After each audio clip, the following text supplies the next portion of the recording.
She was cast out of the only home she had ever known and arrived in a town where no one wanted her. But what she found in the eyes of a man everyone believed was dead inside changed her destiny forever. Can you imagine living 24 years being called dead weight, a bastard, a burden, and still having the courage to believe that love could exist for you? But this story happened in the rugged frontier of Montana in November of 1891, when the wind cut through the skin and hearts were even colder than the winter itself. Before we continue, I have a small favor to ask. Drop a comment down below telling me where you're watching this video from. What's your city, your state, or even your country? I absolutely love knowing that these stories reach so many different places, and reading your comments brings me so much joy. So don't forget, comment below where you're tuning in from, and if you're enjoying this, hit that like button to help the channel grow, and subscribe so you don't miss the next stories. Now let's carry on, because what happened to Marina and Rafe is enough to break your heart and put it back together all at once. Marina Albright was 24 years old when her life collapsed for the last time. Not that she wasn't used to collapses.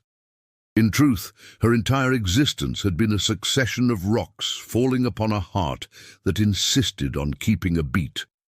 But that November morning, when her cousins pounded on the door of the small lean-to room where she slept and ordered her to pack her bundle because the house was now theirs, something inside her finally broke in a different way. It wasn't pain. It was a cold, sharp understanding. She truly had no place in this world. Marina's story began with rejection before she could even open her eyes. Her father, a passing drover whom no one ever saw again, left her mother pregnant and vanished into the trail dust as if he had never existed. Her mother, Lenore, died in childbirth, bleeding out in a borrowed bed in the house of siblings who already looked at her with disdain. Marina was born in a room where no one wanted her to be born, into the arms of a midwife, paid with the last few coins her mother had hidden in the hem of her skirt.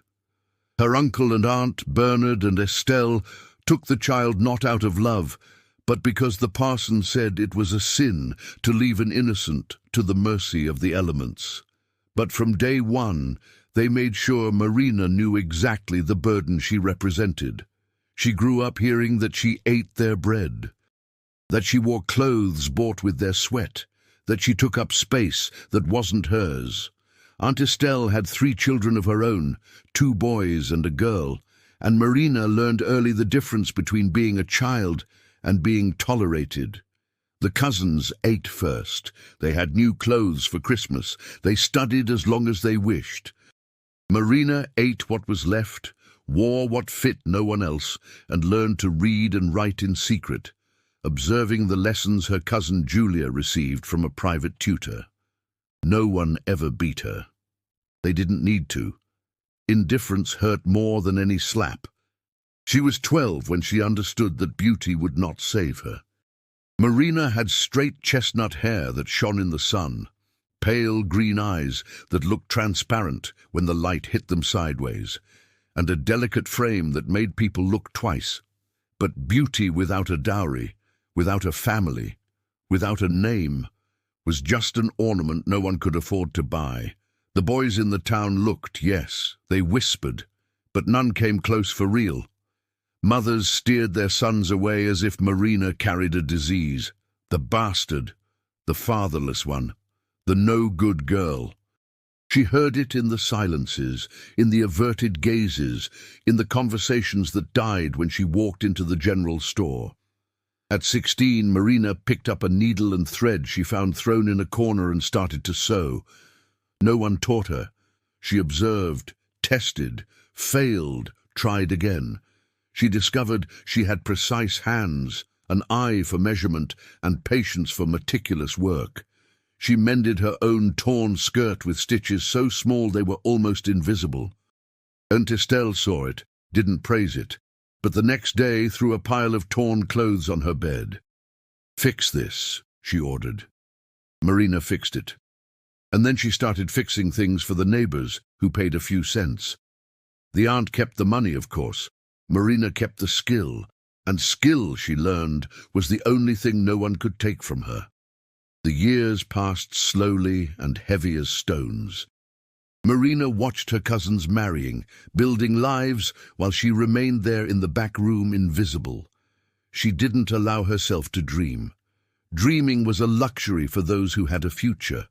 She had only the continuous present of waking up, working, eating little, sleeping, and starting over. She built walls around her heart, bricks of mistrust cemented with sorrow. When someone was kind, she expected betrayal right behind it. When someone smiled, she looked for the hidden motive. It wasn't bitterness, it was survival. People like her couldn't afford the luxury of believing in kindness. Uncle Bernard died of fever in March of 1891. Aunt Estelle followed him 2 months later, taken by pneumonia that started with a cough and ended in silence. Marina helped care for both until the end, changed soiled sheets, made food they barely touched, and received not a single thank you. She didn't expect one. But perhaps, in the hidden depths that still dared to feel, she hoped death would soften things, that the cousins, now owners of the ranch and house, would let her stay. She didn't ask for inheritance. She asked for nothing, just the corner she had always occupied. It lasted 3 weeks. Julia, the cousin, married to a merchant from Helena, returned for the division of assets with her husband and brothers.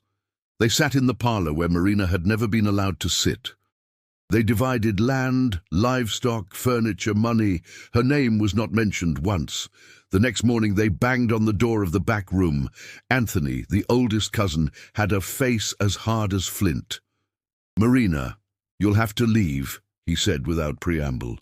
"The house is ours now, and we're going to need this room. You have until tomorrow morning to pack your things." Marina felt the floor vanish beneath her feet, but she didn't let her face show anything. She had learned not to show. "Where will I go?" she asked with the steadiest voice she could muster. Anthony shrugged. "That's not my problem. You're not real family, never were. My parents put up with you out of charity, but now they're gone, and the obligation is over. Find someone who needs a seamstress, get a job, I don't know, but you don't stay here." Julia appeared behind him and added with a voice that feigned pity, but held only relief. "It's better for you too, Marina. Here you'll always be seen as the stray. Out there you can start over." Start over. As if she had ever begun. Marina didn't argue, didn't beg, didn't cry. She just nodded and closed the door. She sat on the narrow bed where she had slept for 24 years and looked around. There wasn't much to pack. 3 dresses, all mended to perfection, a thin blanket, a wooden box with thread and needles, a bone comb, and a Bible that had belonged to her mother and which the uncle and aunt never wanted back. She folded everything slowly, placed it inside a cloth sack, and spent the night sitting, looking through the small window at the dark sky full of indifferent stars. Early in the morning, before the sun had fully risen, Marina took her bundle, laced up the worn boots that had been her cousin's and no longer fit her right, and walked out the back door without looking back. No one came to say goodbye. No one wished her luck. The ranch grew small in the dust of the road, and Marina walked with trembling legs but an upright spine. She didn't know where to go. The nearest town was 10 miles away. She had heard of Pine Creek, a larger settlement said to have commerce, a sawmill movement. Maybe there someone needed a seamstress. Maybe there no one knew who she was. Maybe there she could simply exist without carrying the weight of rejection on her back. She walked all day. The November sun was weak, and the wind had a bite to it, and Marina had only a thin shawl over her shoulders. The boots blistered her feet. The bundle grew heavier by the hour. She was passed by a wagon going in the same direction, and the driver offered a ride to the edge of town. Marina accepted with a quiet thanks and climbed into the back, sitting between sacks of flour. The man tried to make conversation, asked where she came from, where she was going, but she answered in monosyllables until he gave up. It wasn't rudeness, it was exhaustion, exhaustion of existing. Pine Creek appeared in the late afternoon, small and grey, against a sky that was beginning to darken. It was bigger than the village where Marina had grown up, with a main street of packed dirt, wooden buildings on both sides, a church with a white steeple atop a hill, and further off, the sawmill with its chimney belching smoke. There were people in the street, children running, women with baskets, men in groups talking in front of the general store. Marina climbed down from the wagon, thanked the man again, and stood on the side of the road feeling the weight of curious stares. New folks always drew attention in small towns, especially a woman alone, young, without an escort. She took a deep breath, adjusted her shawl, and walked to the store that had a sign painted in green. McCullough's General Store and Dry Goods. The door was open. Inside it smelled of roasted coffee, rope tobacco, and lye soap. A man of about 50, short, stocky, with a greying moustache and a stained apron, was serving a customer at the counter. Marina waited, leaning against the wall. The man finished the sale, handed over the parcel, and then looked at her with small but attentive eyes. "Can I help you, miss?" he asked with a thick Scottish burr. Marina gathered the courage she had left. "I am looking for work," she said, with the steady voice she had trained all her life to have. "I'm a seamstress. I do mending, I sew new clothes, I embroider if needed." The Scotsman looked her up and down, not with malice, but with practical assessment. "Where do you hail from?" he asked directly. Marina hesitated. "From the Albright Ranch, 10 miles back." The man frowned. "I know the Albrights. Bernard and Estelle passed recently, didn't they?" Marina nodded. "And you're kin to them?" he asked. Marina swallowed hard. "I was a niece," she lied by half. "But the children took everything and there's no place for me. I need work and a place to stay." Mr. McCullough stayed silent, looking at her. Marina saw the calculation in his eyes. She saw the suspicion. She also saw, surprisingly, something that might have been compassion. Silas McCullough had seen many desperate people in his life. He recognized desperation disguised as dignity. "Look," he said finally, "I don't need a permanent seamstress. But the womenfolk here always have clothes to mend.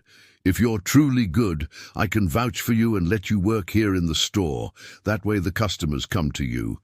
You keep what you earn. As for a place to stay, I have a small room in the back I use for storage, but it's mostly empty now. It's not much, has an old cot, a stool, a window. You can stay there if you like, in exchange for keeping the store clean and helping when it's busy." Marina felt something loosen inside her chest. It wasn't pure generosity, she knew. It was business, but it was a chance, and a chance was more than she had had in 24 years. "I accept," she answered quickly before he could change his mind. "And I thank you kindly." McCullough nodded. "It's settled then. Come, I'll show you the room." He came out from behind the counter and Marina followed him down a narrow corridor that smelled of dampness and kerosene. At the end was a rough wooden door. McCullough opened it and lit an oil lamp. The room was the size of a sigh, an iron cot with a straw mattress, a 3-legged stool, a high small window that looked out to the back lot. The walls were rough planks that let the wind whistle through, but it had a roof. It had a door. It had privacy. "It's fine," Marina said, and it was the truth. McCullough looked at her with renewed curiosity. "You're a strange one, lass. You don't complain. You don't ask for anything." "Is that strength or giving up?" Marina met his eyes. "It's survival," she answered simply. The Scotsman nodded. "Very well. You can leave your things and rest today. Tomorrow you start. There's a basin in the yard for washing. The outhouse is that shack in the corner, and if you're hungry you can have something from the store. We'll settle up later." He left and closed the door slowly. Marina stood alone in the little room that was now hers, or almost hers, and for a moment allowed her legs to give way. She sat on the bed, which creaked loudly, placed her bundle on the floor, and then, only then, when she was certain no one could see, she let the tears fall, but she cried in silence. Even alone, Marina did not allow herself to make the noise of pain. The first days in Pine Creek passed in a routine Marina embraced with relief. She woke before the sun, washed her face in the basin of freezing water, pinned her hair in a low bun, and swept the store before McCullough unlocked the doors. She cleaned the counter, organized the flour sacks, dusted the shelves. When the customers began to arrive, she sat in a corner with her sewing box on her lap, available but invisible. McCullough began to mention it. "There's a seamstress lass over there, very good, if anyone has a need." Mrs. Higgins was the first.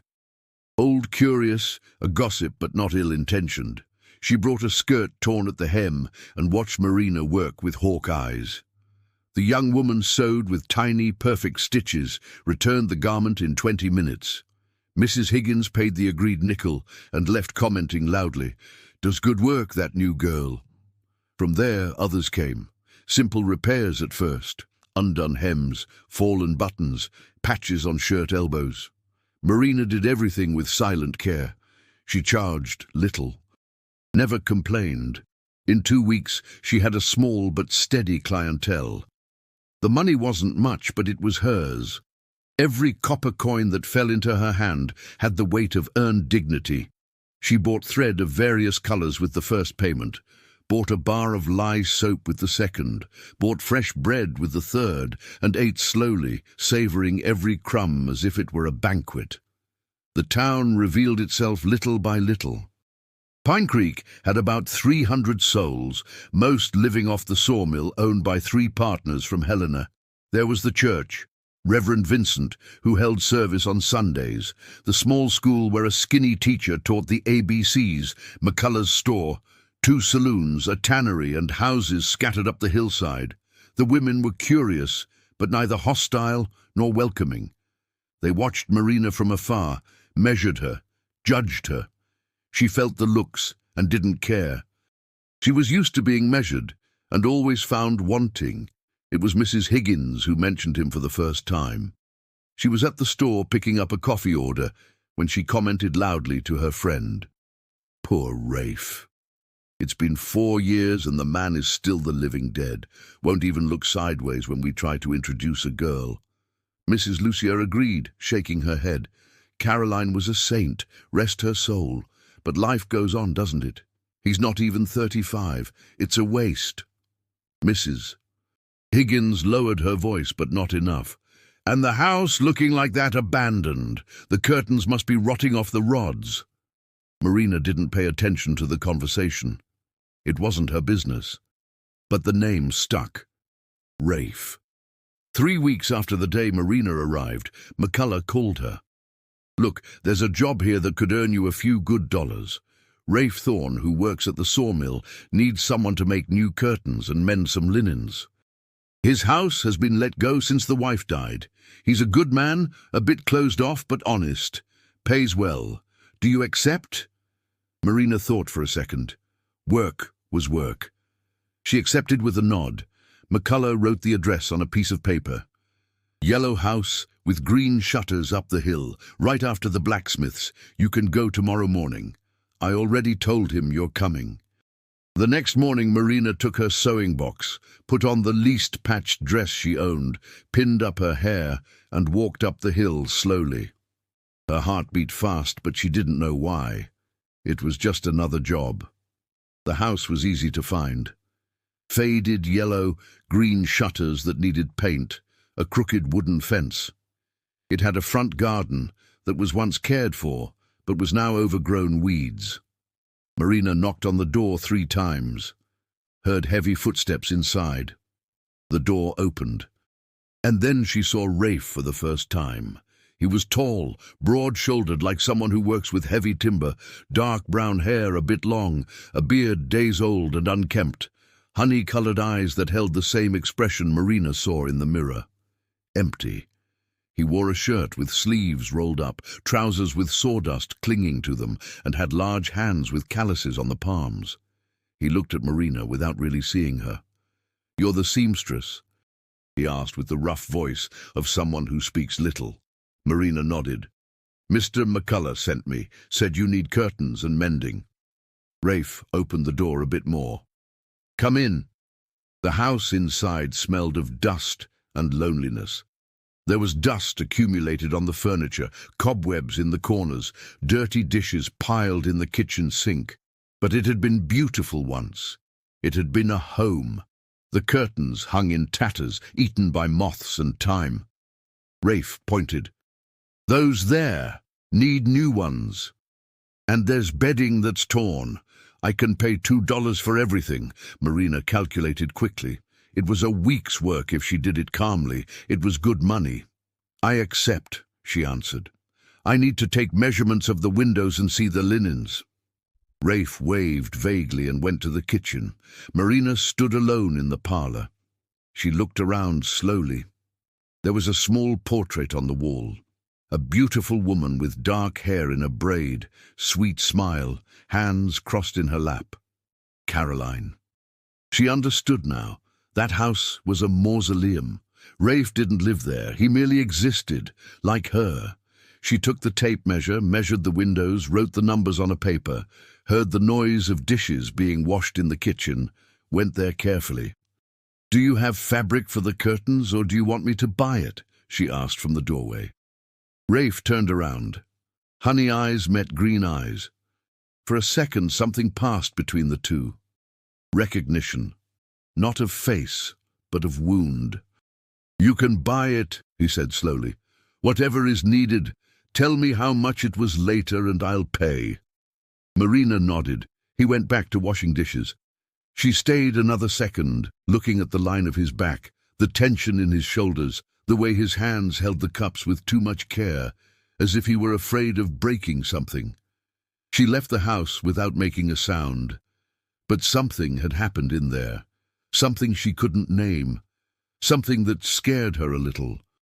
Because Marina had built walls around her heart, and for the first time in years, a small crack had appeared in the mortar. She worked on the curtains for days, bought unbleached cotton fabric at the store, the cheapest she found, but still decent. Cut, sewed, made perfect hems, returned to the yellow house 5 days later to take measurements of the bedding. Rafe opened the door, let her in, and this time stayed in the parlor while she went to the bedroom. The bedroom was even sadder than the rest of the house. Double bed, half made, men's clothes thrown on a chair, and on the bedside table a woman's hairbrush that no one had touched in 4 years. Marina felt her chest tighten. She took the torn sheets, folded them, and went back to the parlor. Rafe was sitting in a chair, staring at nothing.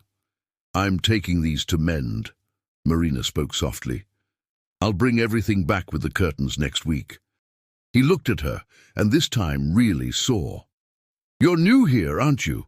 Marina confirmed. "Arrived a month ago." He nodded slowly. "And are you alone?" Marina hesitated.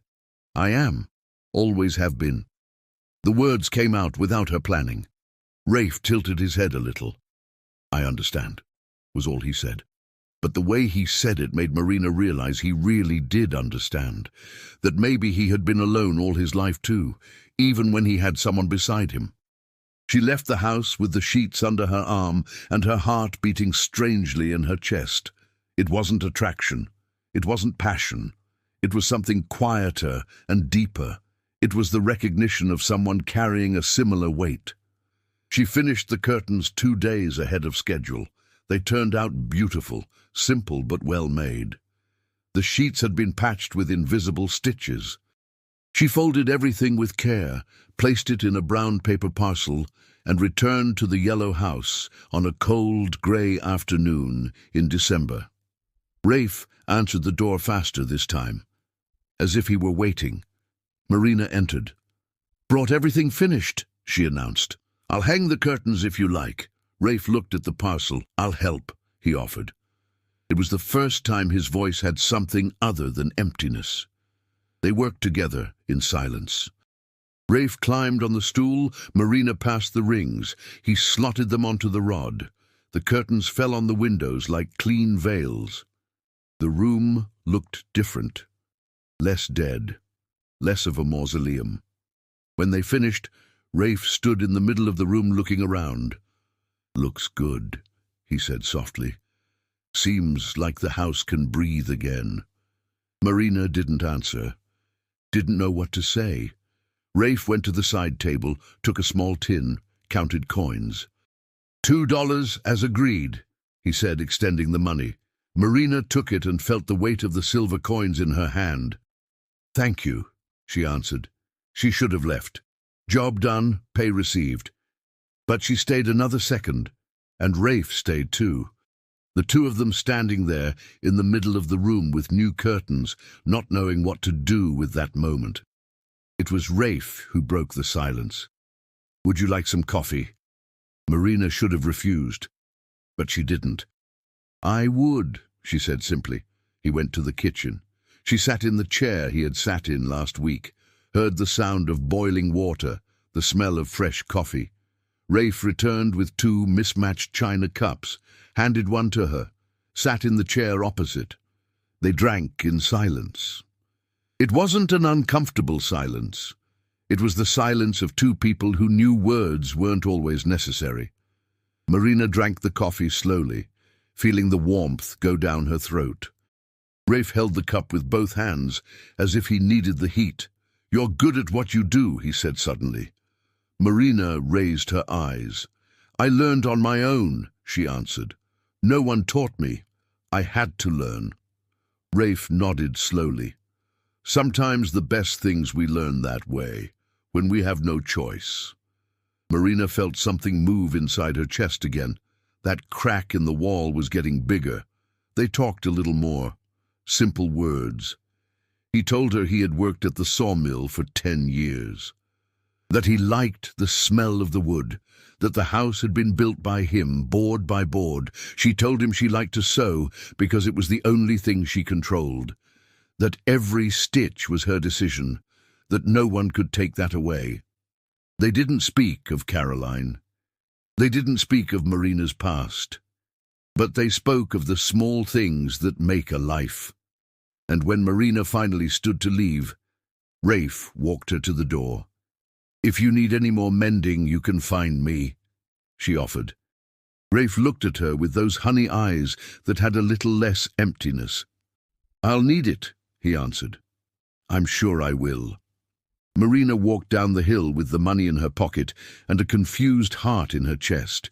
She didn't know what was happening. Didn't know if she wanted to know, but for the first time in 24 years, something inside her was waking up, and that was both wonderful and terrifying. Because Marina had learned that everything she loved, everything she wanted, was taken from her. So the safest thing was to want nothing, to love nothing, to expect nothing.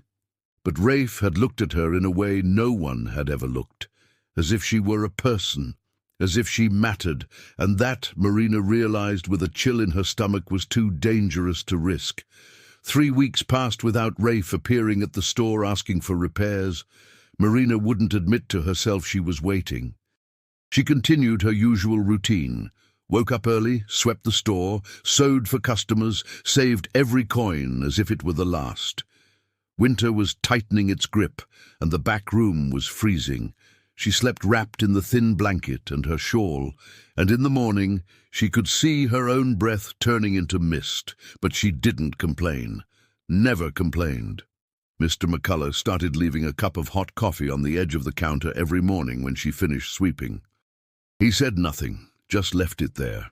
Marina drank it gratefully and in silence. She didn't know if it was kindness or disguised payment for the work she did, but she didn't question it either. She accepted it. The women of the town began to get used to her. Mrs. Higgins was the most talkative and brought news along with her sewing orders. It was she who told of the miller's daughter who ran off with a peddler.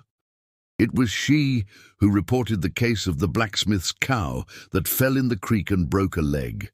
And it was she who, on a grey afternoon in December, brought the news that made Marina's heart skip a beat. "Rafe stopped by the store this morning," she commented while Marina sewed a button on her blouse. "Asked Mr. McCullough if the seamstress was still around." McCullough said yes. He looked a bit awkward and left. "Think he's going to show up asking for some work." Mrs. Higgins looked at Marina with shrewd eyes. "He's a good man, you know, closed off but good. Pity he can't forget Caroline. 4 years now. It's too long to carry the dead on your back." Marina didn't answer, kept sewing with exaggerated attention on the button. Mrs. Higgins chuckled softly. "You're just like him. Don't say a word. Keep it all inside. One day you'll explode, girl. You can believe that." Marina gave a half smile that didn't reach her eyes. "Exploding is a luxury for those who have space to gather things inside. I emptied out a long time ago." Mrs. Higgins went quiet for a moment, then shook her head slowly. "No, you didn't empty out. You locked up. It's different. And locked up things keep piling until the door can't hold it anymore." Marina handed over the finished blouse. Mrs. Higgins paid and left, but the words stayed echoing. 2 days later, Rafe appeared. It was the middle of the afternoon and the store was empty. McCullough had gone to the tannery to pick up an order. Marina was sitting on the stool near the window, patching a sheet, when she heard the door open. She raised her eyes, and there he was, still with sawdust on his clothes, hair tidier, beard trimmed. The honey eyes sought her immediately. Marina felt her heart race but kept her expression neutral. "Good afternoon," she greeted. Rafe took off his hat and held it with both hands. "Good afternoon. I came to see if you can do a job for me." Marina put the sewing aside. "What kind of job?" Rafe seemed to choose his words. "I have some shirts that are torn, work clothes. They've been in a corner for months waiting for mending, and I thought, well, you do good work. I thought about bringing them to you." Marina nodded. "You can bring them. I'll do it." Rafe stood there, turning his hat in his hands. "McCullough isn't here," he commented. "Went to fetch something at the tannery," Marina explained. "Be back soon. Want to wait?" Rafe hesitated, then said something that surprised them both. "Actually, I came mainly to see you." The words hung in the air. Marina felt her face heat up but didn't look away. "To see me?" Rafe swallowed hard. "It's just that coffee. It was good having someone to talk to. It's been a long time since I talked to anyone for real, and I thought that maybe you... Well, if you wanted, you could come have coffee again. One of these days, if you want." Marina should have refused, should have put the wall back in place, but she looked at Rafe and saw the same loneliness that accompanied her every single day, saw the effort it had cost him to come there and say those words, saw the vulnerability he was offering without any guarantee she wouldn't stomp on it. And something inside her, that thing that had woken up weeks ago and refused to sleep again, spoke louder. "I want to," she answered simply. Rafe released the breath he was holding. "Tomorrow? Late afternoon? When you finish here?" Marina nodded. "Tomorrow is good." He left with a somewhat awkward wave, put on his hat, and Marina watched him cross the street toward the sawmill, with steps lighter than when he had arrived. She went back to picking up the sheet to sew, but realized her hands were trembling. She put the needle aside, closed her eyes, took a deep breath. "What are you doing, Marina?" The voice inside her head was hard, accusatory. "You know how this ends. You know you can't have anything good." But another voice, weaker but insistent, answered, "What if this time is different? What if this time someone stays?" The next day, Marina finished the repairs earlier than usual, washed her face with cold water, let her hair down and pinned it up again with more care, pinched her cheeks to have a little color. McCullough noticed and smiled from the corner of his mouth but said nothing. When the sun began to go down, she took her shawl, said she was going out, and walked up the hill slowly. Her heart beat fast. She was afraid of doing something wrong. afraid of letting the wall crack even more. But she kept climbing. Rafe was waiting at the door. He had changed clothes, wore a clean shirt, his hair was combed. He opened the door with a small but genuine smile. "Come in." The house smelled different. It smelled of soap and fresh coffee. He had cleaned. He had dusted the furniture, swept the floor, washed the cups. Marina saw the effort and something tightened in her chest. "It looks nice," she commented softly. Rafe seemed relieved. "Thought it was time to bring the house out of abandonment. The curtains you made helped." "Made me want to do the rest." Marina sat in the same chair as before. Rafe brought the coffee and a plate with cornbread he had bought at the bakery. They sat facing each other and began to talk. This time the words came easier. Rafe told of his childhood on the coast, son of a fisherman, how he had come inland looking for different work because he got seasick. Told her he had built the house with his own hands, dreaming of a family, of a future. His voice got lower when he mentioned Caroline, but he didn't stop talking. "She was the daughter of the sawmill owner at the time," he said slowly. "I was just a carpenter, but she liked me.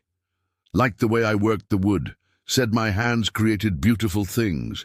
We married against her family's will. Mrs. Beatrice, her mother, never forgave me for it. Said her daughter deserved better than a nameless carpenter." Marina listened in silence. "But were you happy?" Rafe looked at his cup. "We were. For 6 years we were very happy. She wanted children. Got pregnant twice. The first was stillborn. The second took her with him." The silence that fell was heavy. Marina reached out without thinking and touched his hand on the table, just a light touch. Rafe raised his eyes, surprised. "I'm so sorry," Marina said with true sincerity. Rafe turned his hand and held her fingers for a second. "Thank you." Then he let go, but the warmth of the touch remained. "And you," he asked, "what is your story?" Marina hesitated. She never told, but she looked at Rafe and saw he had offered his pain. Only fair, she offered hers. She told him. Not everything, but enough. Spoke of the father she never knew, of the mother who died in childbirth, of the aunt and uncle who raised her without love, of growing up knowing she was a burden, of being kicked out after they died. She spoke without self-pity, just facts related with a steady voice, but when she finished, she saw tears in Rafe's eyes. No one had ever cried for her. No one had ever cared enough. "Marina," he said softly, "you are not a burden. You are not what they made you believe you are." Marina felt her throat tighten. "I don't know what I am," she answered with raw honesty. "I spent my whole life being what they didn't want. There was no room left to discover what I could be." Rafe leaned forward. "Then discover it now. Here. You owe nothing to anyone. You don't need to be small to fit in the space they give you. You can be whole." Marina felt the tears rising but didn't let them fall. She didn't know how to do that. Didn't know how to be whole. But Rafe was looking at her as if he believed she could. And maybe, just maybe, that was enough to start. They stayed talking until night fell. When Marina stood to leave, Rafe asked, "Will you come back tomorrow?" "If you want." Marina wanted to so much it was scary. "I'll come back," she promised. And she did, the next day, and the next, and the next. It became a silent and precious routine. Marina finished work at the store, walked up the hill, and Rafe waited for her with coffee ready and conversations saved up. They talked of everything and nothing. He told stories of the sawmill, of the men who worked there, of the accidents that almost happened, of the different woods and how each had a personality. She spoke of the customers and their stories, of the sewing that revealed lives, of the wedding dress she was making for the blacksmith's daughter and how the girl was nervous. They laughed together at small things, a comment, an observation, a silly memory. And gradually, without either realizing exactly when, the loneliness they carried began to weigh less. If you are enjoying this story, don't forget to leave your like and subscribe to the channel so you don't miss the next videos. Mrs. Higgins was the first to notice. She started making comments at the store. Marina's walking different. Face looks less locked up. Did she find something good out there? McCullough pretended he didn't hear, but smiled in the corner. Other women began to pay attention. They saw Marina walking up the hill several afternoons in a row. Saw she always went toward the yellow house. Saw and began to talk. At first, they were light comments, almost innocent. Is the seamstress doing work for Rafe? Is he finally taking care of the house? But soon the tongues sharpened. That girl has her eye on the widower. She's smart. Knows he has his own house, steady job. She's a gold digger. Wants to secure her future. Marina heard the whispers, felt the looks, but tried to ignore them. She wasn't doing anything wrong. She wasn't. It was just coffee, just conversation. There was nothing more. Rafe hadn't touched her beyond that brief handshake. Hadn't spoken of feelings, hadn't promised anything. They were just two lonely people who found company. But the voices inside her head, those cruel voices that had been planted over 24 years of rejection, began to whisper too. You're deluding yourself. He's being kind out of pity. You think a man like him would want anything with you for real? You, the bastard with no family? You, who aren't even worth the bread you eat? It was on an afternoon in January that everything began to crumble. Marina was at the store sewing when the door opened with force. A woman entered.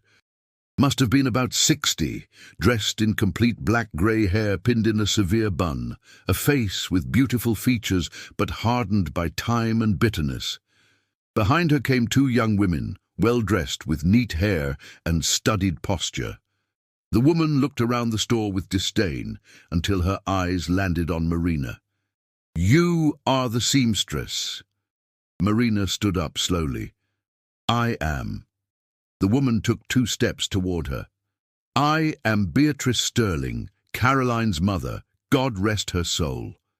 And I came here to give you a very clear message. Marina's heart sank. McCullough appeared from behind the counter. Mrs. Sterling, he greeted with a tense voice. The woman didn't even look at him.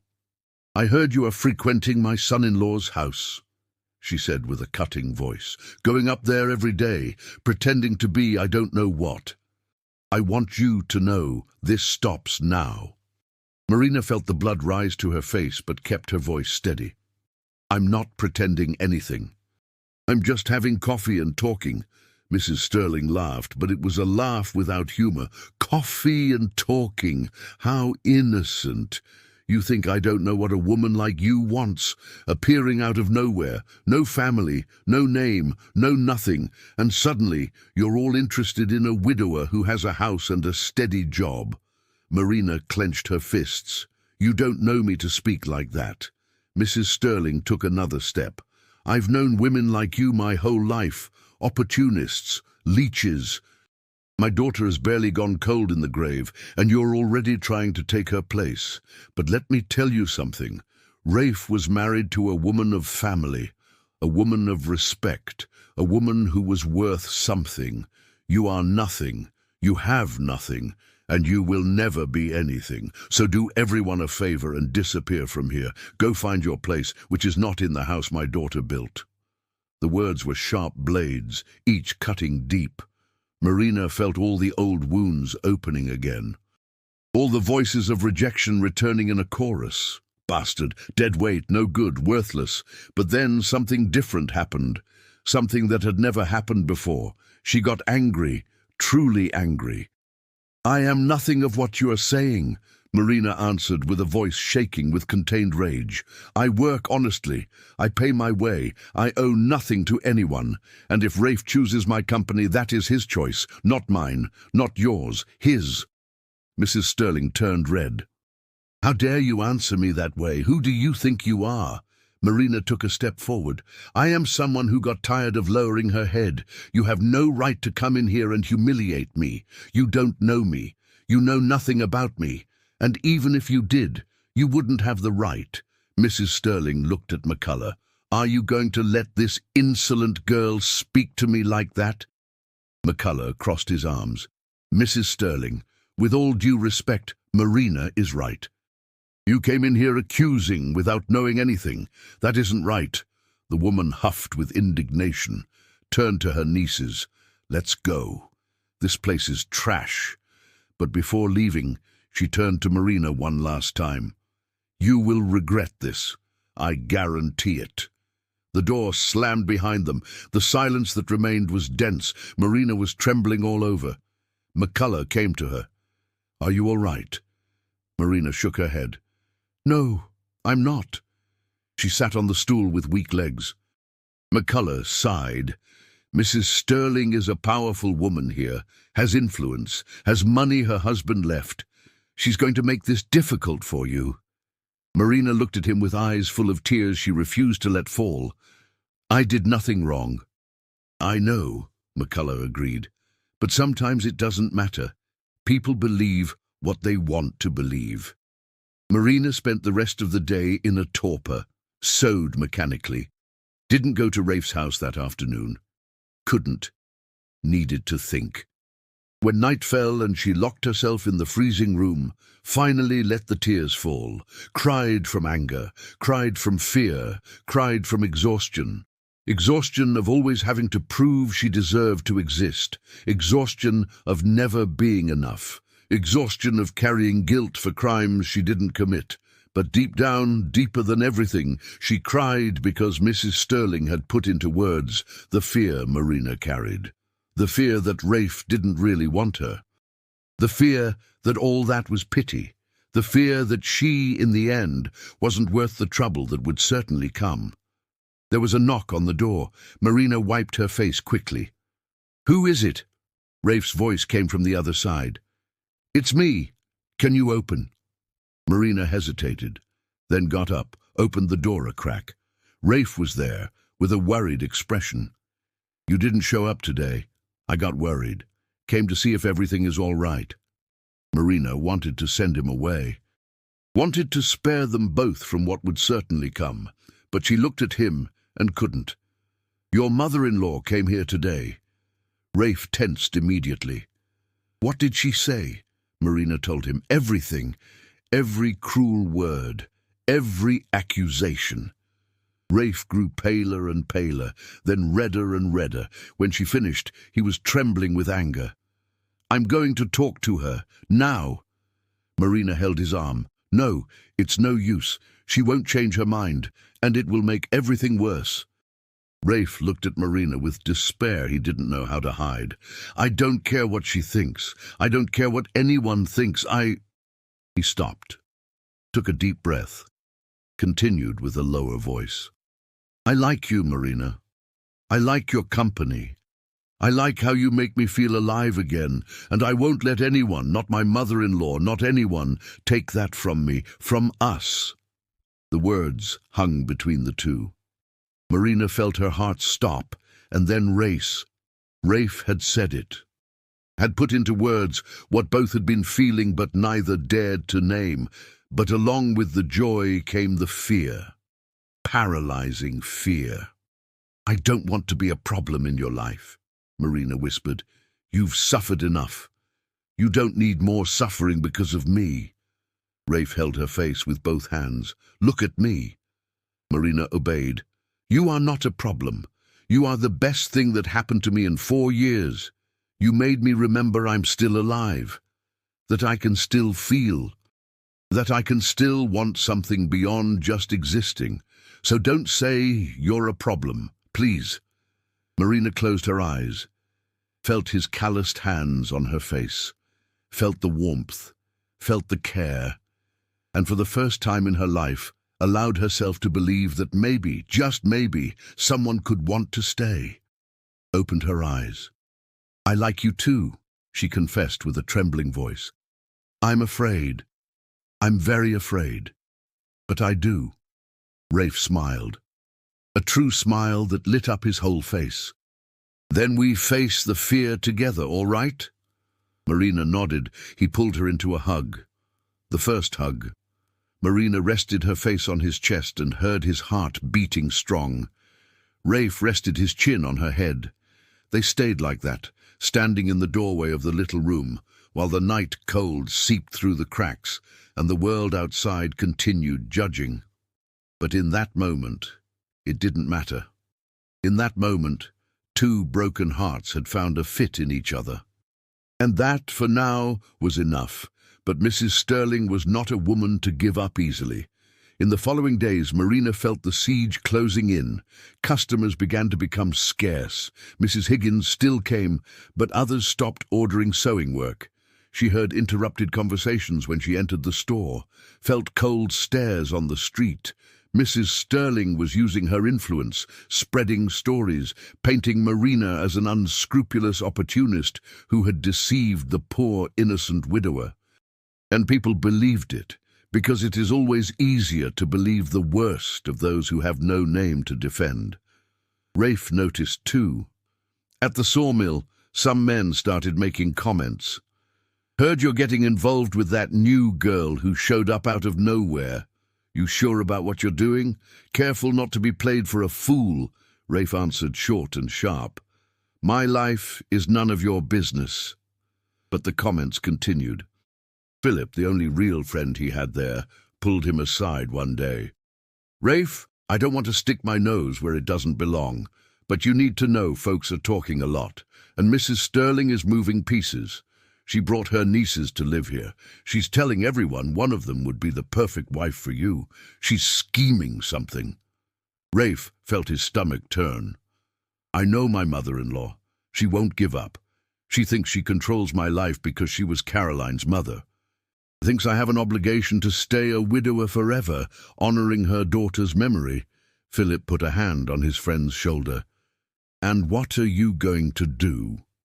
Rafe looked out the sawmill window toward the town.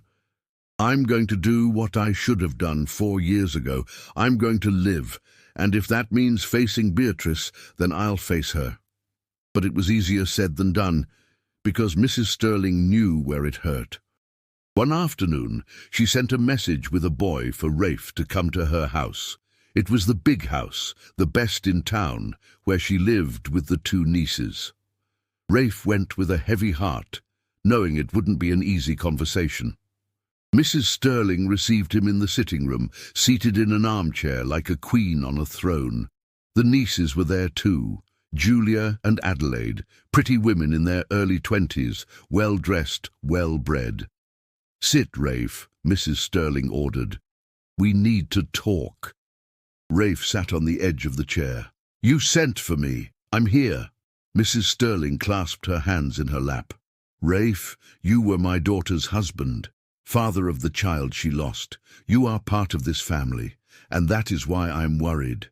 I see you getting involved with a woman of no account, a woman with no family, no past, no nothing. This will stain your reputation. It will stain Caroline's memory." Rafe felt the anger rise but kept his voice controlled. "Marina is an honest person. Works hard, has done nothing wrong." Mrs. Sterling sighed dramatically. "You are too innocent, my son-in-law.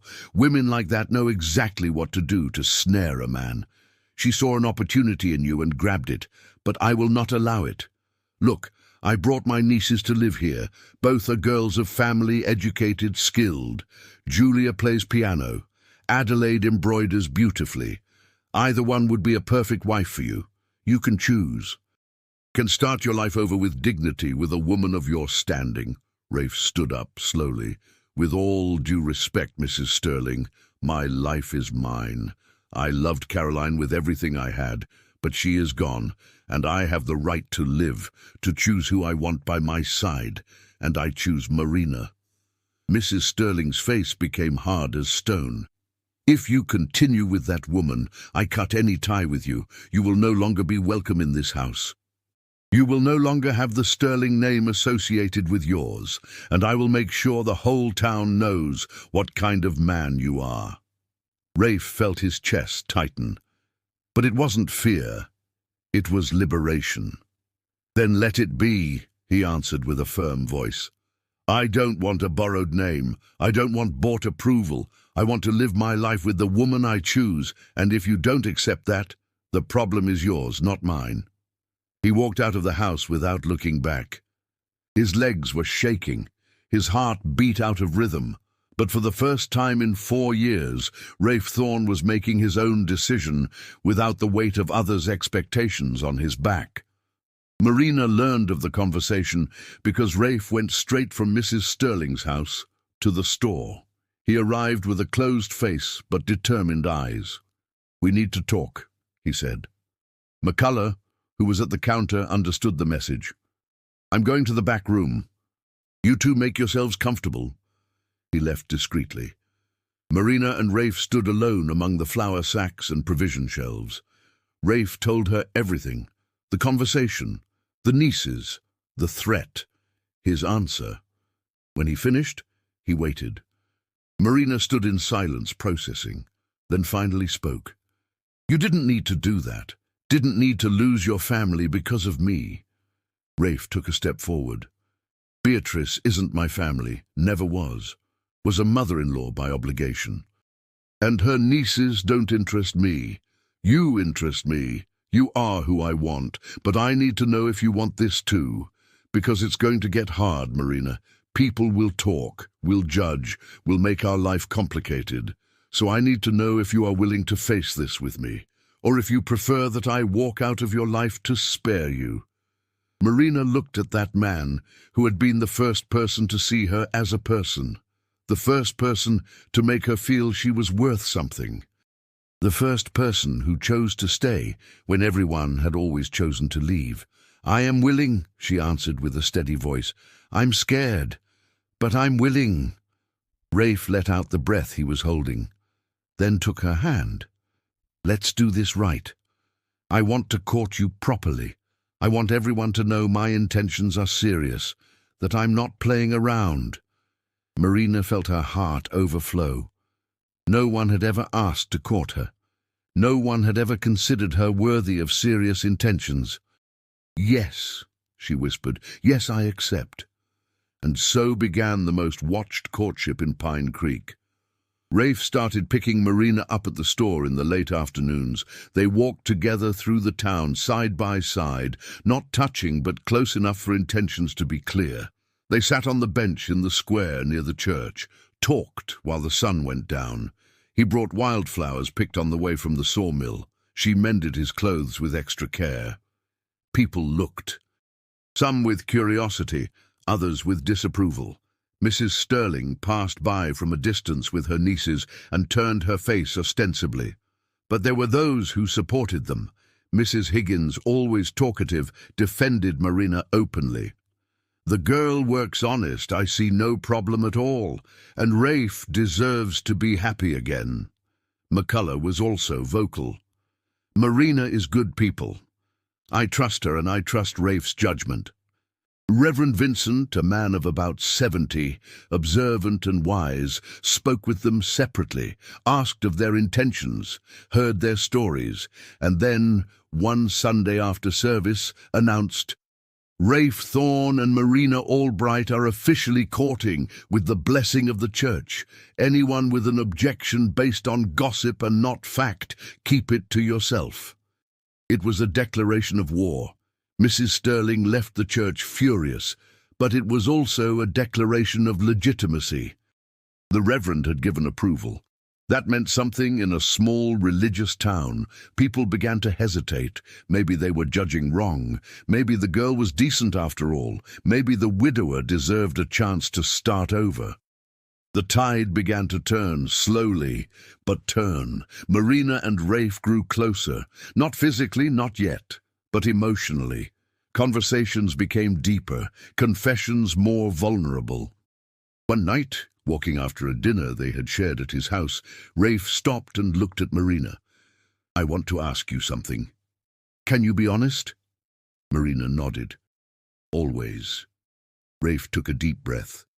"Do you think you can love someone who has already loved another person? Someone who has a past, has scars, has ghosts?" Marina thought about the question with the seriousness it deserved, then answered, I think love isn't a limited space.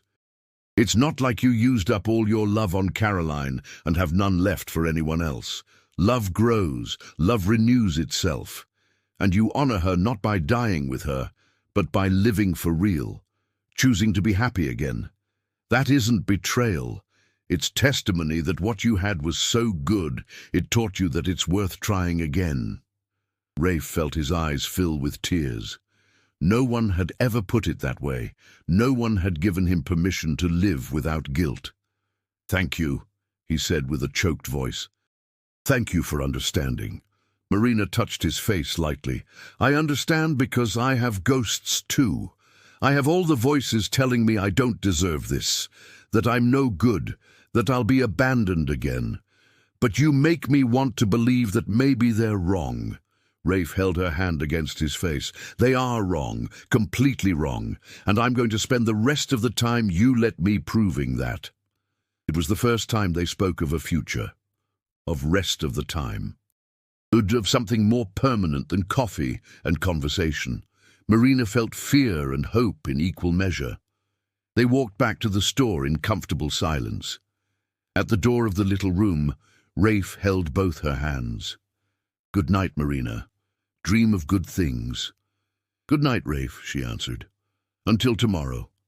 "Until tomorrow, always," he promised. And he walked away, whistling softly, something he hadn't done since before Caroline died. Marina entered the cold room, lay on the straw mattress, wrapped herself in the thin blanket, but she didn't feel cold. She felt warmth in her chest, hope. For the first time in 24 years, Marina Albright dared to believe that maybe, just maybe, she could have a happy ending. She closed her eyes and dreamed of a house with green shutters, with hot coffee every morning, with calloused hands holding hers, with love that stayed. And when she woke the next day, the dream hadn't turned into a nightmare. Rafe was there waiting as promised, and Marina realized something fundamental. She wasn't alone anymore, and she didn't know if she could ever go back to being so. October arrived, bringing the first frosts of autumn, and with them the decision that would change everything. Marina and Rafe had been together for 3 months. 3 months of public courtship, of daily conversations, of closeness that deepened day by day. 3 months of building something neither had hoped to find, but also 3 months of constant pressure. Mrs. Sterling hadn't given up. On the contrary, she had intensified her efforts. The nieces appeared at the sawmill bringing lunch for Rafe, which he politely refused. Mrs. Sterling spread stories ever more elaborate about Marina, that she had been run out of the previous town for theft, that she had an affair with a married man, that she used witchcraft to snare Rafe. None of it was true, but a lie repeated begins to sound like fact. Marina felt the weight. Some customers had returned, but others remained distant. Children in the street repeated nicknames they heard from their parents. The bastard who snagged the widower, shameless woman, gold digger.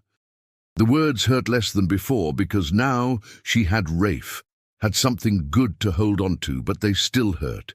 There were nights when Marina lay on the straw mattress and wondered if it wouldn't be better to leave. Spare Rafe all that trouble.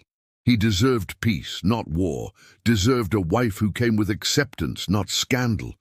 It was on one of those nights that the decision was almost made. Marina was in the back room mentally packing her things, thinking about what it would be like to leave Pine Creek, when she heard an urgent knock on the door. Opened it startled. It was Philip, Rafe's friend, face tense. "You need to come, now. It's Rafe." Marina felt her heart stop. "What happened? Is he all right?" Philip nodded. "He is, but he won't be if you don't come. He's at the saloon with a bottle of whiskey and he's saying things, bad things, about giving up. About not being worth it. You need to come." Marina grabbed her shawl and ran out, crossed the dark street with Philip leading. The saloon was small, lit by smoky oil lamps, smelling of tobacco and liquor. There were half a dozen men inside, and in the corner alone at a table was Rafe. His hair was messy, collar open, and a bottle half empty in front of him. Red eyes, defeated posture. Marina had never seen him like this. Felt something break in her chest. Went to the table slowly. Rafe. He raised his eyes, took a second to focus, then saw her, and the expression became even more desperate. Marina, you shouldn't be here. Place isn't for a respectful woman. Marina pulled out the chair and sat in front of him. What is happening? Rafe filled the glass with whiskey with a trembling hand. Today Mrs. Sterling came to the sawmill, in front of everyone. Said if I didn't end it with you by the end of the week, she'd go to the Reverend and ask to annul the blessing of the courtship. Was going to present witnesses saying you are a woman of loose morals. Was going to make the Reverend expel you from the town. Marina felt her blood run cold. Can she do that? Rafe shrugged. She has money, has influence, knows people in Helena, people in the church hierarchy. If she wants to destroy your reputation for good, she can. And I can't let that happen to you. You've suffered enough. Marina understood what he was saying without saying. You are going to break up with me. It wasn't a question. It was a realization. Rafe drank the whole glass in one go. Drank the bottle alone. Tried to forget your face. Tried to convince myself it's better this way, that you'll be better off without me bringing trouble. But I can't. I can't, Marina. So I came here to drink until I get the courage to do what's right. Let you go. Marina felt the tears rising, but didn't let them fall. Looked at that man who had been the first person to make her feel loved. Looked at the defeat in his shoulders, and something inside her ignited. It wasn't sadness. It was anger. Pure, burning anger. She stood up from the chair with force. The chair scraped on the floor with a loud noise. Everyone in the saloon looked. Marina didn't care. Her voice came out firm and loud. You are a coward, Rafe Thorne. Rafe raised his eyes, surprised. What? Marina leaned over the table. I said you are a coward. Spent 3 months telling me I deserved to be loved, that I wasn't what they made me believe, that I was whole, valuable enough. And now, at the first real difficulty, you give up. You drink to get courage to abandon me like everyone always did. Rafe went pale. It's not like that. I'm trying to protect you. Marina slammed her hand on the table. I don't need protection. I need someone who stays, someone who fights. Her voice was breaking, but she continued. I spent 24 years of my life believing I deserved nothing, that I was a burden, that I was a mistake, and then you showed up and made me believe different, made me believe I could be loved, that I could have a place in the world, and now you want to take that from me? Because your mother-in-law said so? Because people will talk? Rafe stood up too. The tears ran free on his face now.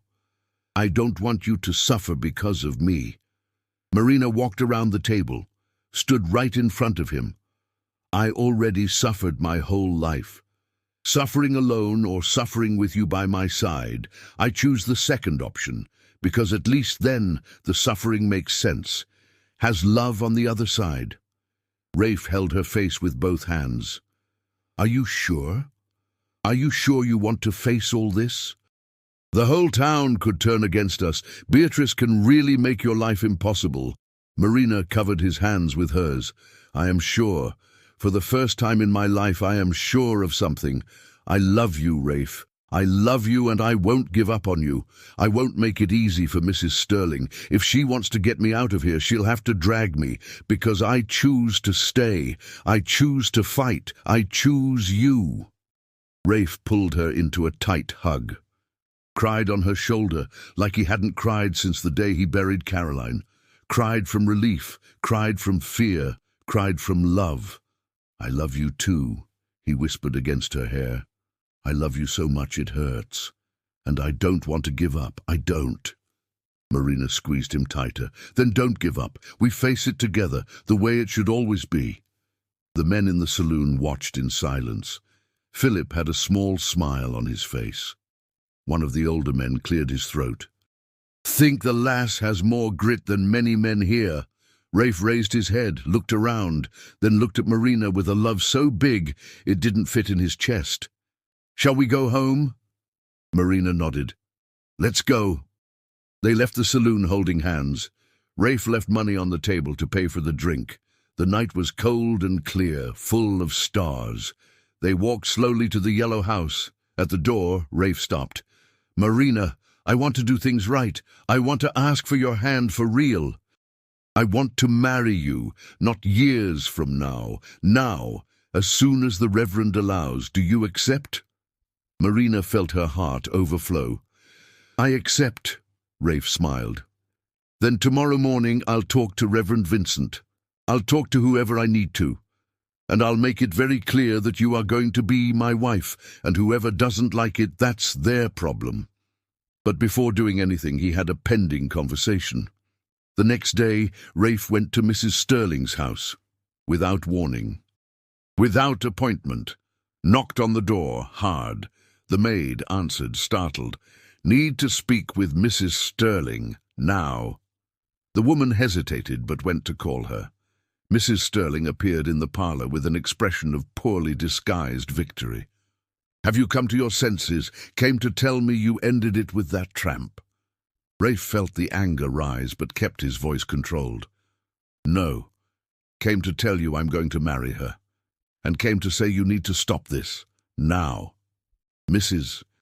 Sterling turned red. How dare you come here and give me orders? Rafe took a step forward. You live in the past. Live trapped in the pain of having lost Caroline. I understand that. I lost too. But the difference is that I chose to live again. You chose to rot in bitterness and want to drag me down too. But I won't go. I loved your daughter with everything I had. She was my first wife, mother of my son who wasn't born, and I will carry her in my heart until I die.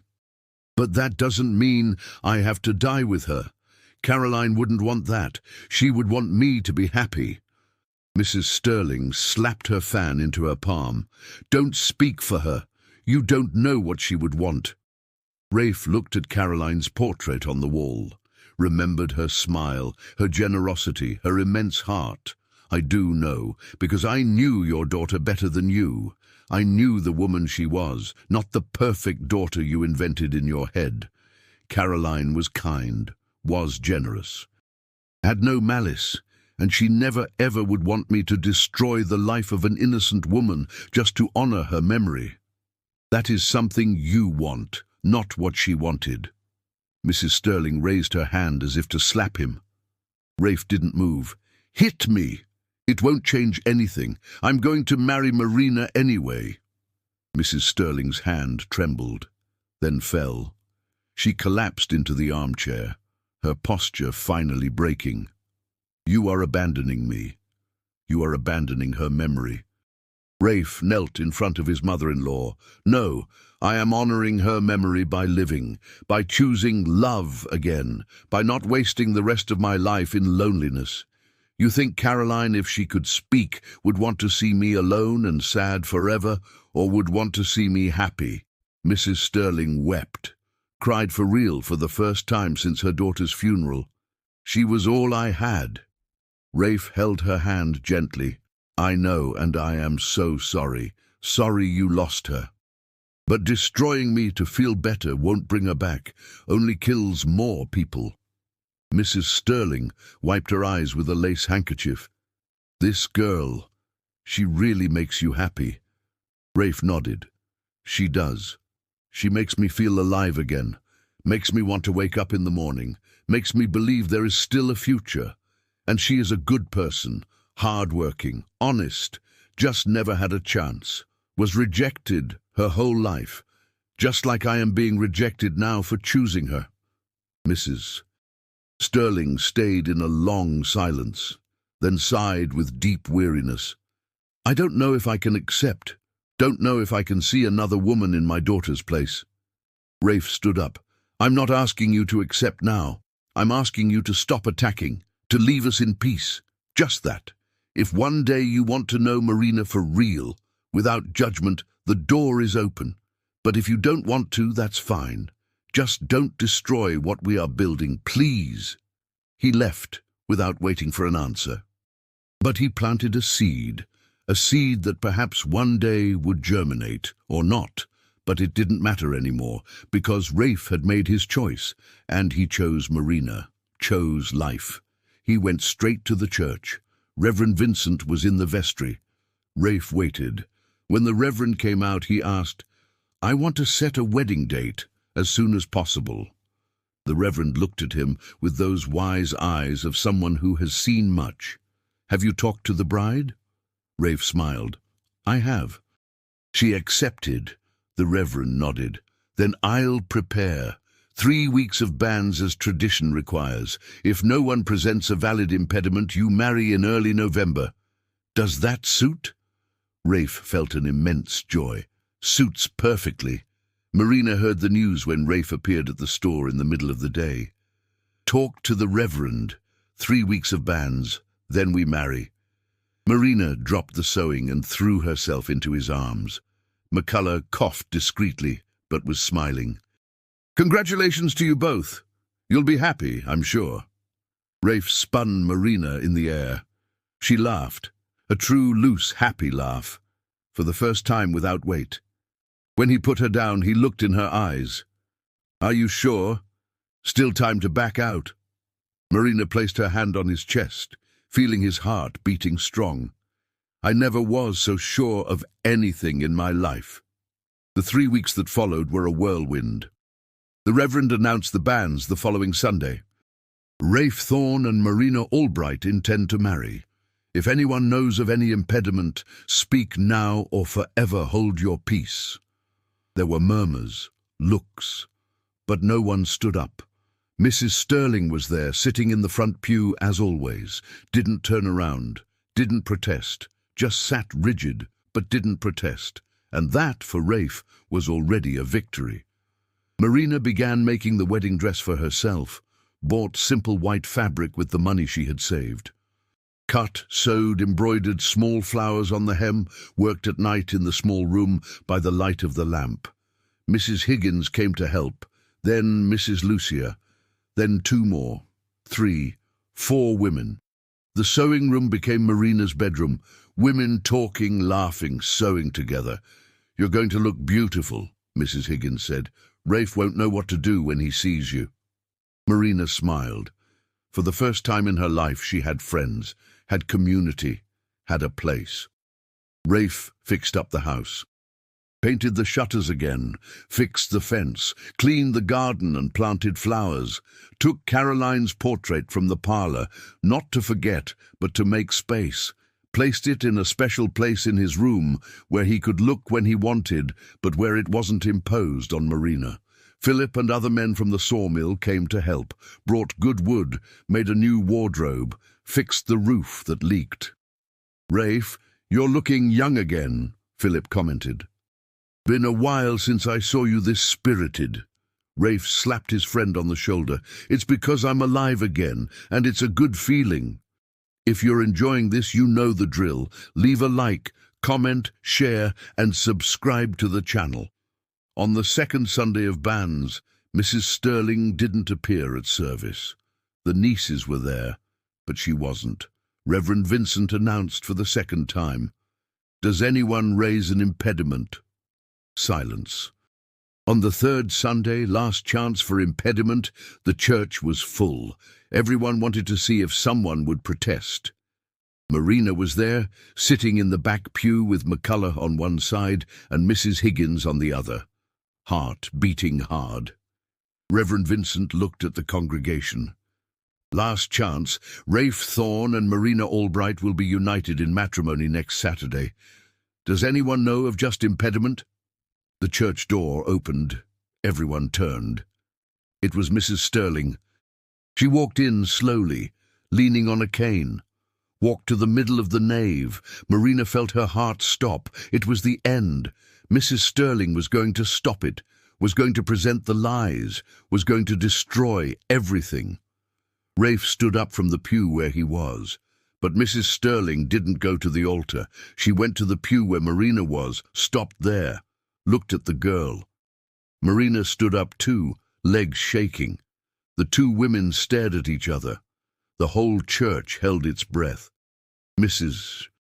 Sterling opened her mouth, closed it, opened it again, then said with a voice hoarse with contained emotion, "I did not come to present an impediment." Marina felt tears coming.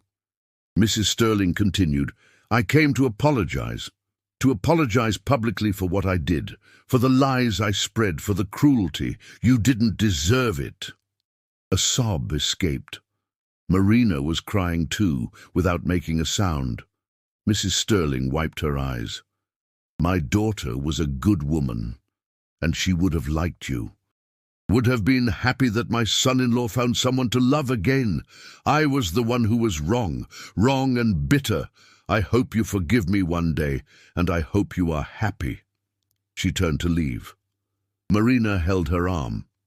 Mrs. Sterling stopped.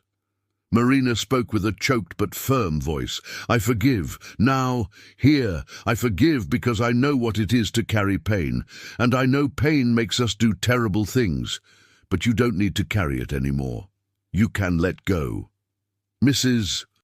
Sterling looked at that girl she had tried to destroy, and saw in her something she hadn't seen before, saw greatness, saw mercy, saw the woman her son-in-law had chosen, and understood. "Thank you," she whispered. "Take care of each other." And then she left the church slowly, leaning on the cane but with her shoulders a little less bowed. Reverend Vincent cleared his throat. "Very well. There being no impediment, the wedding is confirmed for next Saturday, 10 o'clock in the morning." The church exploded in murmurs. Rafe crossed the pews and hugged Marina right there, in front of everyone. She buried her face in his chest and cried. Cried from relief, cried from joy, cried because finally things were working out. Saturday dawned clear and crisp, first Saturday of November, 1891. Marina woke in the back room for the last time. Looked around at the rough plank walls, the high window, the iron cot. It had been shelter when she had nothing, but now she had something better. She had a home. Mrs. Higgins arrived early to help her get ready. Other women came too. They dressed Marina in the white embroidered dress, combed her brown hair and pinned it with wildflowers, put on the lace shawl Mrs. Lucia had lent. When Marina looked at herself in the piece of broken mirror she had, she didn't recognize her own image. She was beautiful, but more than that, she was happy. McCullough took her to the church in a wagon decorated with pine boughs. "I'm proud of you, lass," he said on the way. "You faced everything and didn't give up. You're a strong woman, will be a good wife, and will be happy, I'm sure." Marina squeezed his hand. "Thank you for everything, for giving me a chance when no one would, for believing in me." McCullough wiped his eyes. "Ah, stop that. Gonna make me cry like an old woman." But he was smiling. The church was full. Half the town had come, curiosity, support, or just to see the outcome of the story that had moved Pine Creek for months. Marina stepped down from the wagon with McCullough offering his arm, walked to the church door. The music started, door opened, and there was Rafe at the altar, in a dark suit borrowed from Philip, hair combed, beard shaved, honey eyes fixed on the door waiting. When he saw Marina, his expression transformed. It was pure love, it was reverence, it was a promise. Marina walked down the central aisle on McCullough's arm. Every step was a decision, every step was a choice. Choice to believe, choice to love, choice to stay. Past the pew where Mrs. Sterling sat, the two exchanged a look. Mrs. Sterling nodded slightly. It wasn't complete approval, but it was peace, and it was enough. Marina reached the altar. McCullough handed her hand to Rafe and went to sit. Rafe held her hand as if it were the most precious thing in the world. Reverend Vincent began the ceremony. The words were traditional, eternal. "Rafe Thorne, do you take Marina Albright as your lawful wife, to love and to cherish, in joy and in sorrow, in sickness and in health, all the days of your life?" Rafe looked in her eyes. "I do. with all my heart. Marina Albright, do you take Rafe Thorne as your lawful husband, to love and to cherish, in joy and in sorrow, in sickness and in health, all the days of your life? Marina felt the tears running down, but her voice came out firm. I do, forever. They exchanged simple silver bands Rafe had made. He put it on her finger with hands trembling with emotion. She put it on his finger with a heart overflowing. The Reverend smiled. By the power vested in me, I declare you husband and wife. Rafe, you may kiss the bride. It was the first kiss. There at the altar, in front of God and half the town. Rafe held her face with infinite care, touched his lips to hers with softness. Marina closed her eyes and felt she was home, that she had found a place, that she wasn't alone anymore, never again. The church exploded in applause. They left holding hands under a shower of rice. The town had prepared a party in the square, tables with food each family had brought, music from a fiddle and accordion, dancing, laughter, celebration. Rafe and Marina danced the first dance clumsy and happy. He stepped on her foot twice. She laughed so hard she almost fell. Philip toasted loudly, to the couple who proved that love is stronger than judgment. Everyone raised their glasses. McCullough hugged them both. Mrs. Higgins cried. Even some of the women who had spoken ill before came to congratulate, ashamed but sincere. When the sun began to go down, Rafe and Marina said their goodbyes, walked together down the main street to the yellow house that was now theirs. Rafe opened the door, but before entering, picked Marina up in his arms. She gave a little squeak of surprise. "What are you doing?" Rafe smiled. "Tradition. Husband carries the wife to enter the house for the first time."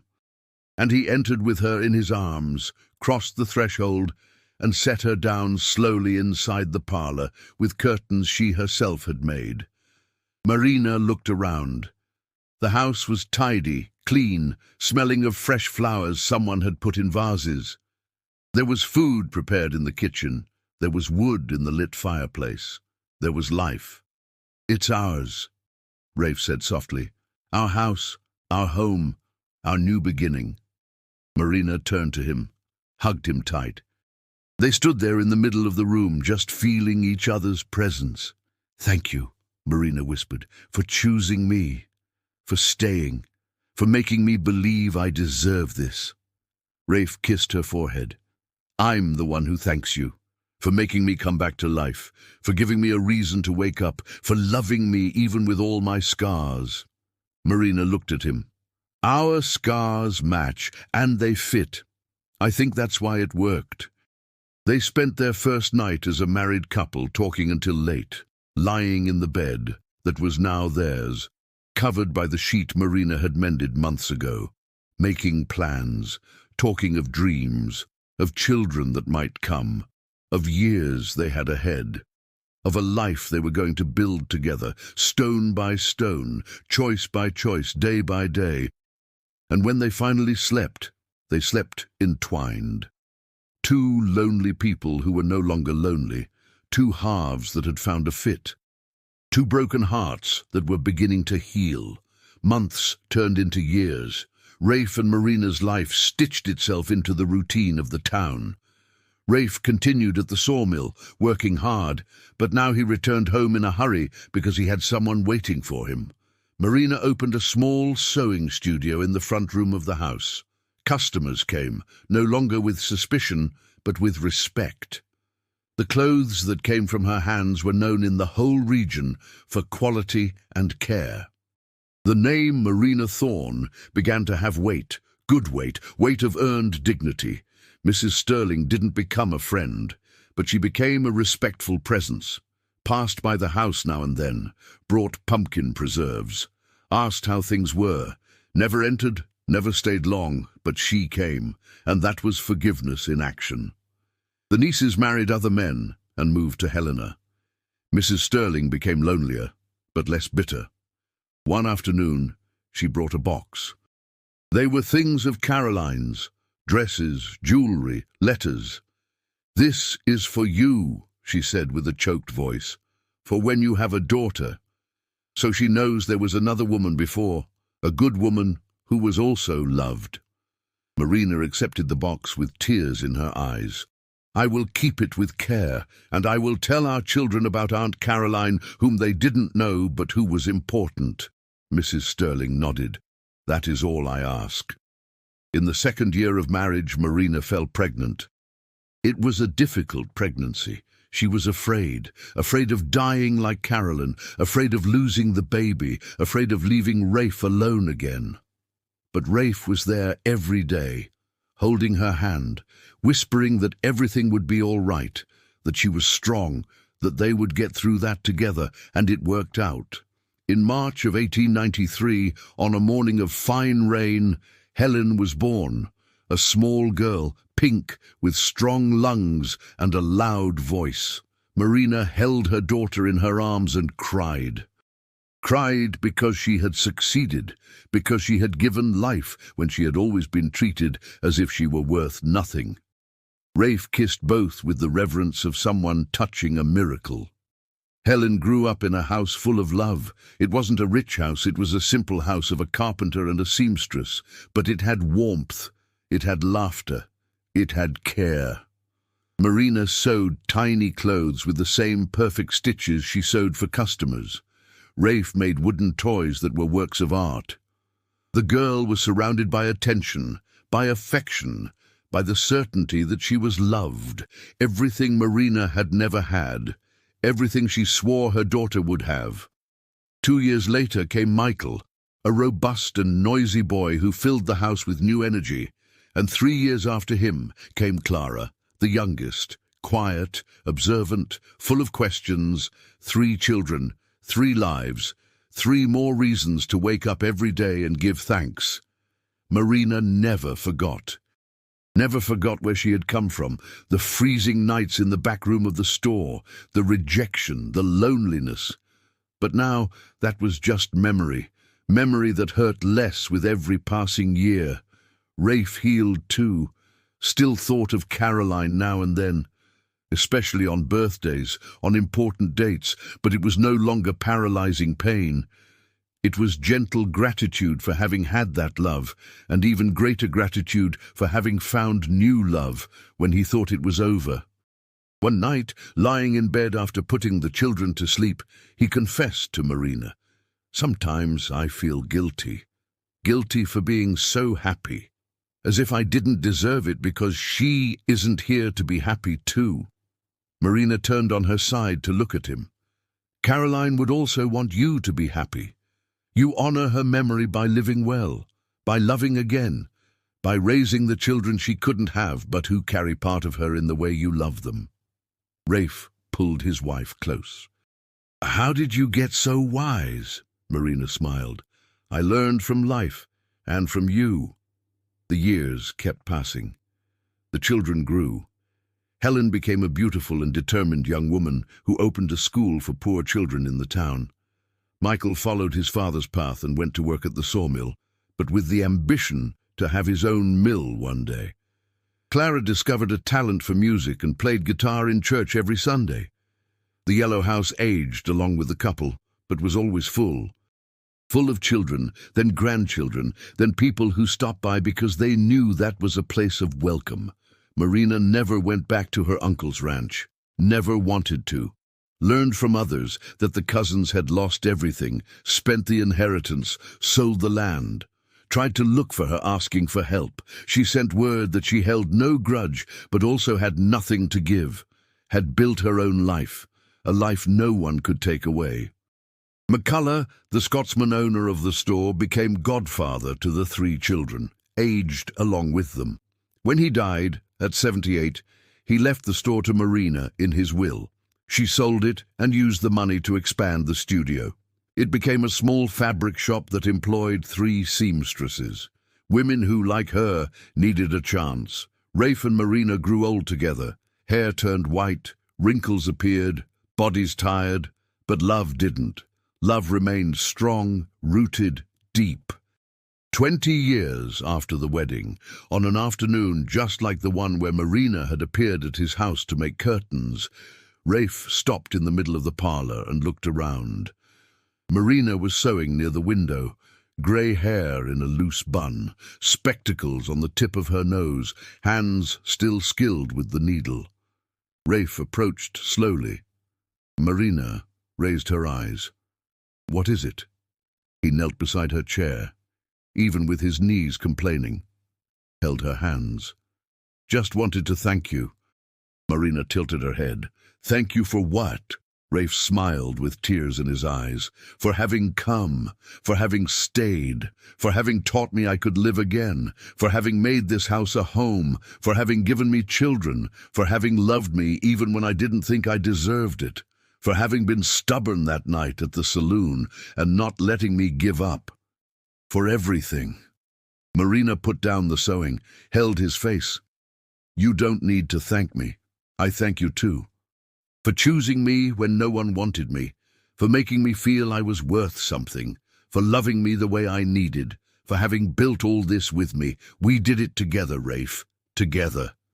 He stood up to kiss her, a long kiss, a kiss that had 20 years of history inside, a kiss that proved that true love doesn't age, only matures. When they separated, they rested forehead against forehead. "You still make me dizzy," Rafe whispered. "After 20 years. Marina laughed. "Good to know I still work." They stood there, in the middle of the room with curtains she had made so long ago, just existing in each other's space. Two lonely people who were no longer lonely. Two lives that had intertwined and created something greater than the sum of its parts. Rafe and Marina's story spread beyond Pine Creek. Became a story mothers told daughters, that grandmothers told grandchildren. The story of the rejected girl and the lonely widower who found in each other what the world had denied. Love, belonging, home. It wasn't easy love, wasn't fairy tale love that happens with magic. It was love of daily choice, of confrontation, of courage. Of two who decided they deserved happiness and fought for it even when everyone said no. Years later, when Rafe was 72 and Marina 58, they sat on the porch bench he had built. It was late afternoon. The sun was going down, dyeing the sky orange and pink. The children were already adults with their own families. The house was quiet, just the two of them. As it had started, Marina was leaning on Rafe's shoulder. He had his arm around her. They watched the sunset in comfortable silence. "Do you regret anything?" Marina asked suddenly. Rafe thought, then answered, "I regret not finding you sooner, having lost years we could have had together. Otherwise nothing. And you?" Marina smiled. "I regret having doubted. When you went to that saloon drunk saying you were going to leave me, I should have slapped you to wake you up. We wasted time with that." Rafe laughed. "You slapped me, a verbal slap. It was even better." Marina agreed. "True, you deserved it." Both laughed, and then fell quiet again, just watching, just being. The sun finished going down. The first stars appeared. Rafe tightened the hug. "Thank you for being stubborn, for not leaving, for choosing to stay." Marina kissed his cheek. "Thank you for making me feel I deserved to stay. The rest was easy." And so, as night fell over Pine Creek, two hearts that had once been broken rested whole, because they had found what everyone looks for and few find, not perfection, not ease, but true love, love that chooses, love that stays, love that builds, love that heals. The most beautiful love story between the lonely widower and the rejected daughter no one wanted wasn't beautiful because it was easy. It was beautiful because it was real, because it was earned, because it was chosen. And in the end, it proved something the world frequently forgets. Everyone deserves to be loved, especially those the world said did not. And they lived for real, lived whole, lived together. And it was enough. It was more than enough. It was everything.